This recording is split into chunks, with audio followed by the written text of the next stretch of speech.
Oh, okay. Hello, welcome. This would be vlog number 9, and it is January 13th, 2025. And I kind of missed a couple days here because I was down with, I tested for COVID and was positive. So just felt kind of crappy, but back in action here. Giving you the Milwaukee weather. It is 7 degrees outside. It's supposed to get down to close to 0 tonight, and then spring up to a balmy 16 tomorrow, and then gradually rise up into the, I guess, 40s by the weekend. But I'm not going to complain about the weather for several reasons. Number one is that this is way closer to what winters used to be like when I was a kid. Although we have not had any snow or precipitation, so that's a concern. We've got a real dry winter, but at least January's been, and most of December has been pretty much average cold-wise for the last 100 years or so. So that's encouraging that we're getting that kind of cold. Because although as much as I appreciate the warm weather, and I would much rather be out doing my thing in 40-degree weather versus 4 degrees, this is better for the environment as a total. There are a lot of plants and insects and animal life that depend on super cold weather to keep them healthy, to keep other things healthy during the winter time, and so we need that cold weather. So that's number one. Number two is that having watched all the horrific fires out in Southern California and all the terrible things that have been going on there, who's to complain about what? And number three, nobody wants to hear my whining. So those are the three reasons. But in any case, which I also have to stop saying because I've been watching my videos. I've been saying that every other sentence.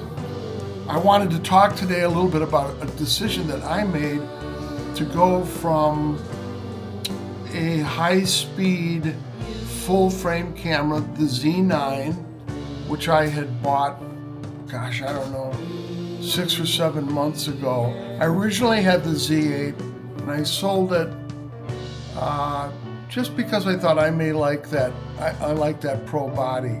As I've mentioned before on my channel, I had a D4S that was just a tremendous camera.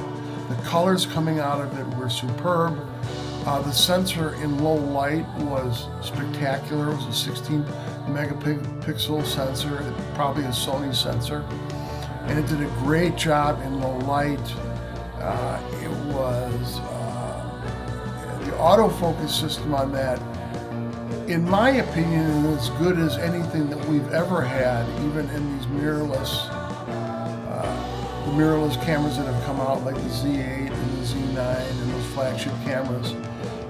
Those autofocus systems are pretty uncanny, along with the face tracking, eye tracking, people, birds, cars, all that stuff. That's all terrific, but the D4S would lock on, man. That thing had a really, really sticky autofocus system, and I rarely missed a shot on it. So, but what I really liked about it was that pro body, that solid, weather tight, feels like you've got a brick in your hands feeling. I love the feeling of that.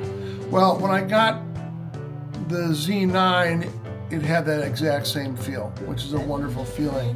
But now that I'm in my mid-60s, hauling that around was kind of a pain in the ass. And I could have easily just done the Z8 and had all of the things that I needed in the Z8. I don't need any of the other functions of the Z9. Because I've been working with regular bodies for so long since I got rid of the D4S. I don't bother to use the vertical grip anyways. I'm still shooting, and when I go to portrait, I still shift the camera and hit the top button, so that was useless. And I was shooting crazy. I was in Ireland for 28 days, and I shot 48,000 images, which is stupid and a pain in the ass to go through. I still have only waded through about half the images between Ireland and then my trip out to South Dakota to the Badlands, then the Black Hills. Between those two things and then a couple of headshot sessions and everything else, I still have about at least 20-some thousand images to wade through. So even though I didn't think that I would be doing it, I've been spraying and praying and taking images that I end up just deleting just as I'm going through it. I'm deleting 400, 500 images at a time because I'm looking at the back of a bison's ass where it was eating, where it was grazing, and I got knocked off 200 of those shots without even knowing it. So that was the one thing about the Z9 that I don't need. I don't need a lot of high speed and high frame rate stuff for what I do. I think I mentioned in the last video that I did that I was looking at probably going to use Z8, and that's the way that I'm going to go. But I also just kind of felt like the images that were coming out of the Z9, beautiful, backside illuminated, 45.7 megapixel sensor, great autofocus. The images that I were getting were really great, but it didn't feel like a great experience for me. I actually had a lot more fun with my Leica Q3 than I did with the Z9. And when I got the ZF, and I can use all of those Z-mount lenses, I have a ton of manual lenses that I've accumulated that are Z-mount. I didn't find any use for a Z9, so I got rid of it. And then, as you well know, I went out and I found on eBay through a guy in Sweden this Leica M8.2, which is the first digital camera they produced, second version, black paint, a couple little upgrades, some differences with the frame lines and things like that don't mean a whole lot to me. But I've been utilizing that, just kind of walking around or going to coffee or doing things, and really enjoying it. I haven't had a chance to put it through its paces yet, pardon me, because I did some low light shooting for sunrise, and then I came down with this COVID deal and haven't had a chance to really work on it. But I'm excited to do that, and I'm excited to take the tempo down. I don't need to be shooting I just don't need a Z9. I don't need, and it's hard for me to make the case right now that I need a Z8. And now that I'm retired, I don't have all the money in the world to throw at cameras. So I sold the Z9 for approximately about what I bought it for, and then bought the Leica M8.2, and I got that for under $1,900, and it's an absolutely beautiful shape, really gorgeous shape. So I have been finding that to be what I want to be doing, and I am first and foremost a portrait photographer. That's what I really love to do. I really love doing portraits. I love capturing people. I love telling stories. I love doing all of that, and that hasn't changed for me. And the more that I have been working through images, and the more I have had time to sort of reflect on what I'm looking to do in 2025 and moving forward, it doesn't include a lot of wildlife shooting. It doesn't include a lot of high frame rate work. It includes working on my lighting and on creative projects that I can write and do video work with and take pictures, stills. And then I've got this DJI Osmo Pocket 3, which I'm really enjoying. It's turned out to be a great acquisition for me. It's so easy to use. It has so many functions that for me, it's not a complicated menu. I can get where I need to get and get what I need to get out of it really easily.